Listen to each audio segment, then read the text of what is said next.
Hi, I'm Nancy. I'm going to talk about sexual addiction. I just wrote a column today on asyouDesire.net about the is sexual addiction fact or crap.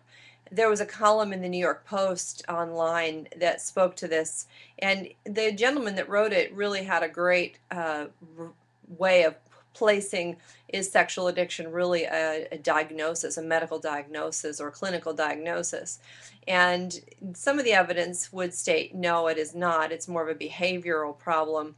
It's more of a social concern that's judgmental. A lot of people think that if you have a high sex drive that you have a sexual addiction. And now I'm sure that there are a few people that fall into the category of obsessive compulsive disorders, where they have this clinical obsession about sexuality, where they're masturbating constantly or they're having sex so often that it's interrupting the rest of their lives. Well, that's part of the addiction. But the most of the time when people say they have a sexual addiction, really they just got caught with their pants down. David Duchovny, Tiger Woods, Bill Clinton, the list is very long, but it seems to be that they're all men. Wonder what that is.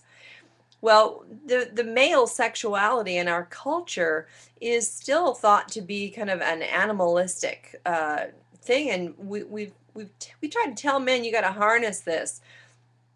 It's true they need to be socially acceptable, but I think a lot of times people come into their relationships with unrealistic expectations. They're not getting matched with women who have the same sex drive or understanding of their sex drive, and so they end up seeking it elsewhere and getting caught. Then they claim to have a sexual addiction and they go to therapy.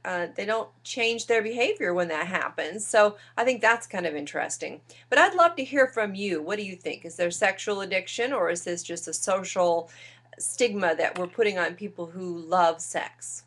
I don't know. I don't think there's really that many people with what is clinically a diagnosis. I think it's more just people get caught and they don't know how to be honest.